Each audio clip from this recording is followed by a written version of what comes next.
So once endochondral ossification is complete, the only cartilage within the bone is the growth plate or the epiphyseal plate. And as I mentioned, this is how the bone will actually continue to grow through puberty and the teenage years until the bone is completely fully grown.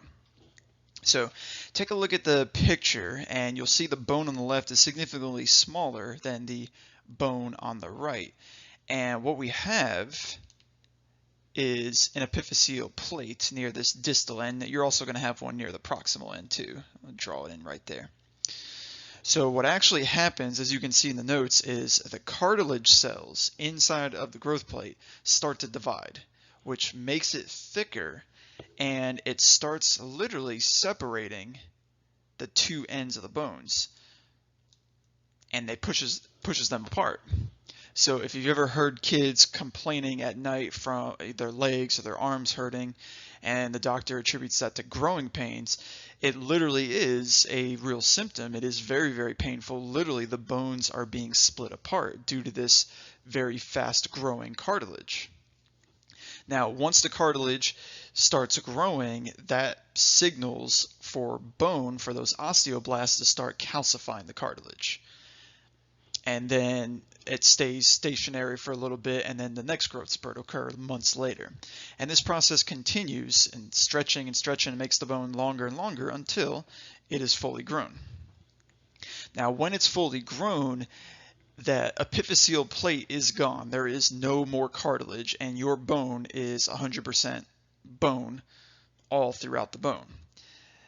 But there is a little scar from all of that cartilage being there for a good portion of your years when you were growing, and what they call that scar is the epiphyseal line. So epiphyseal lines are only found in adults that are fully grown, versus the epiphyseal plate can be found in anybody who is still growing. And once again, this is 100% hyaline cartilage. So now that we know how long bones grow lengthwise, how you get taller, we can talk about how they grow in diameter, and you actually already know the answer. We've talked about this before. Osteoblasts kind of hang out near the outside in that periosteum area, and they make the bone thicker. And meanwhile, we have to make more room for the bone marrow, right? Otherwise, we're just going to have a really big, thick bone and not enough space for that bone marrow to live in.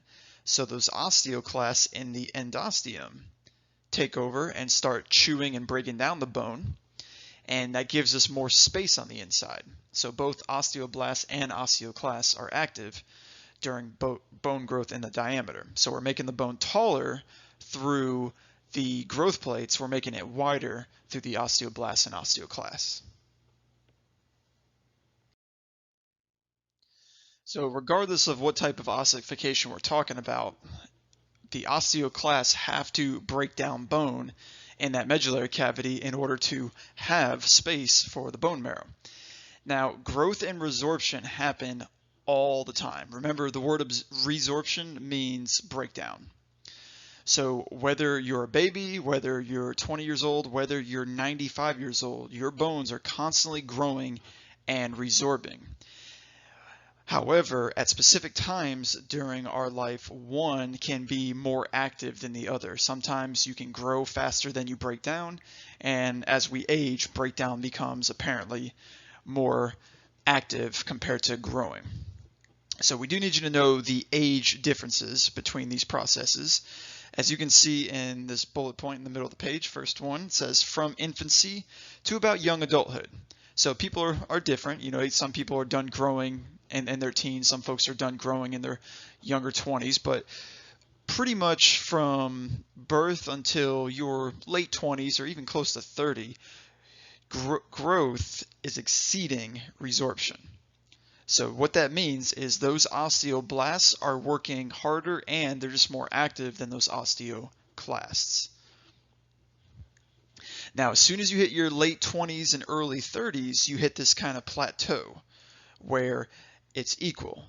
The same amount of osteoblastic activity is equalized with the same amount of osteoclastic activity. So one isn't trumping over the other. And then as soon as you get out of that age range, as soon as you hit your mid-30s, 40s, 50s, 60s, and then it keeps going, resorption exceeds growth.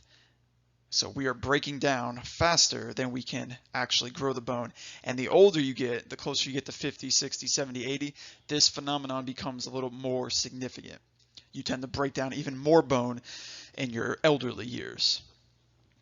And as you can see, the problem with that is if your bones continue to break down, if your osteoclasts are going kind of nuts and your osteoblasts aren't that active, well, we can break down bone to the point where we can have bone disease, or we can easily trip, fall, and shatter every bone in our body, right? When somebody falls and breaks a hip, usually it's because the bone was already broken, or it was already extremely weak. The bone breaks when you take a funny step, and then you fall and you break the rest of the bones.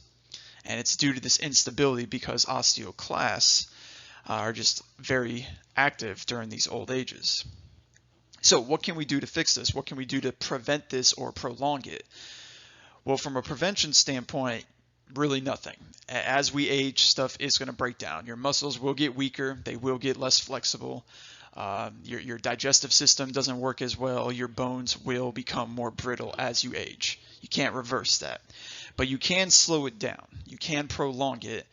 And how we do that is stress. And what this is called, or the principle is called Wolff's Law. And even if you've never heard of Wolff's Law, you probably are aware of what it is.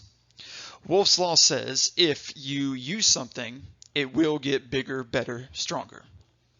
Right? So if I've never done push-ups before, if I've never ran a 5K or a 10K before, at first it's going to be very, very, very hard, but as I train, as I work my way up, my muscles, my tendons, my ligaments, my bones, my cartilage will adapt and will help my body get in better shape to do whatever we're doing. So the flip side of Wolff's Law is if you don't use it, you lose it. And that's very true at the same time. So as we age, it becomes even more important to put stress on your bones. Specifically weight-bearing stress.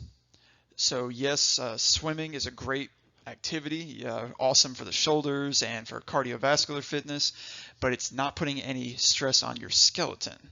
So that's not always the best way to go. What you want to do is actually put stress on the bones with gravity in play here.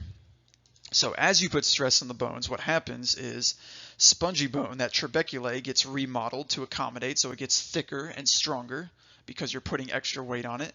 And the compact bone starts kicking the osteoblasts into gear, starts waking them up, and it can help offset or prolong the effect of aging. Once again, you can't reverse this. You're not going to get younger, but you can be active in your 60s, 70s, 80s, even in your 90s if everything works out okay and you can apply this throughout your daily, weekly regimens.